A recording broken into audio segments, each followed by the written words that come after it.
Hi. We are designers, and as designers, we're actually really interested in objects. And of course, we are interested in objects. But we are interested in the stories they can tell and the questions they can raise. So as a design studio, we try to develop projects that tell stories and raise questions. So we always want to be part of the whole story, and that's why often we end up not just making the object themselves, but also creating machines which are building the object we want to have.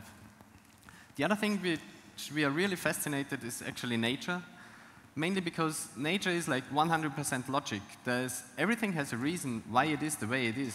And furthermore, all the single elements are somehow connected and are combined into one system. So take, for example, trees. A tree is always a specific product of a time and space. It grows according to the given surrounding. And by doing so, it develops and grows according to the given system. So, for example, the tree on the top left, it grows on an open field. There are no restrictions, so it will always grow much bigger and wider compared to a tree that is in the forest, where they try to be taller in order to compete for the most sunniest spot. So trees always react, and a tree on a wind field will always grow stronger in order to withstand the wind. So in order to know all these things, we can cut a tree and tell its whole life by reading the earrings. So trees tell stories, and we were really interested in these recording qualities, and those recording qualities that trees and nature have, we wanted to bring into a project, and we wanted that the project results in objects that tell their own story of creation. And these ideas all together led to our project, the idea of a tree. So our idea of a tree looks like this. It's a solar-powered production process which is producing one object a day, and each object records its own process of creation. For the natural influence, we have chosen the sun on the one hand because it's everywhere. It is available for free, it gives still a lot of energy, and moreover, it's a really important element for life in general. So it works following. The machine is producing from sunrise to sunset.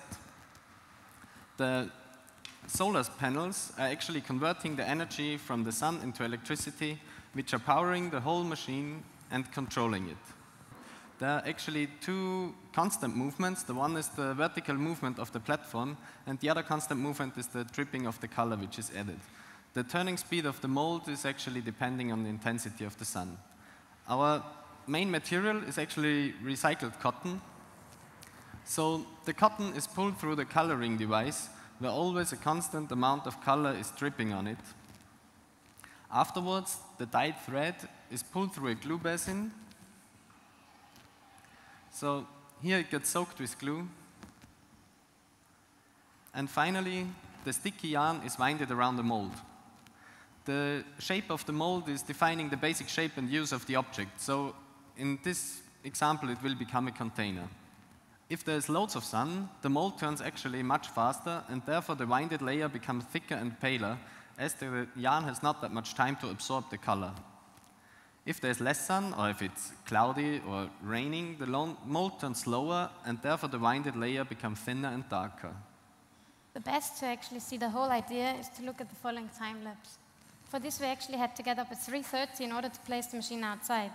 And we waited, together with many mosquitoes, for the sun to rise. And at 5:41, there was enough energy to start the whole process. You can see as well, like the direct influence of the sun onto the object. So in the morning it was a bit cloudy, therefore the lower part is a bit darker, and the afternoon was quite sunny, so the upper part is a bit paler and thicker. Also, because the length of the day defines the length of the object, this one got really long because it was in summer, and the machine actually had nearly 15 hours to record the day from sunrise to sunset.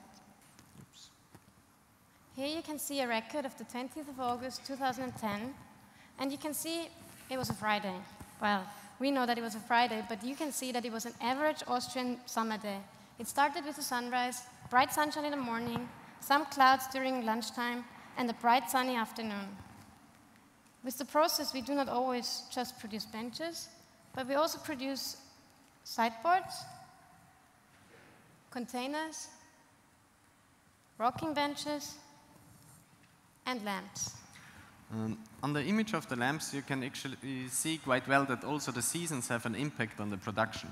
So the left lamp is a usual winter lamp. It is much shorter as the day length is shorter, and therefore the machine cannot produce for such a long time, while the right lamp was produced in summer. Each object always gets a label with its day and place of production, and the label is always produced on the evening side in order that people can read like from sunrise to sunset. So it is really important where the machine is producing, and this is actually defining the outcome. So if we would produce, for example, on the equator, the objects would have always the same length because the day length is the same, and they would vary in gradation and thickness of the object. Whilst if we are producing on the north or on the south of the equator, also the seasons are implemented in the production of the whole year. So in winter the objects become shorter and in summer much longer. So actually labeling an object like with made in becomes really specific. It's about the one geographical spot where the machine is placed and where it is producing. And countries become completely irrelevant. Actually it's about nature and not nationalities anymore. And we call this industrialized locality. We know that our process is probably not the most useful one for industry at the moment, but it shows that it's possible to have a serial production in cooperation with nature. And at the moment, we use the sun as our main source of energy, but similar processes could be possible by using other resources, such as wind and water. We hope that the idea of a tree actually starts to question our current model of 24/7 mass production and to inspire to bring back natural cycles into factories. Thank you.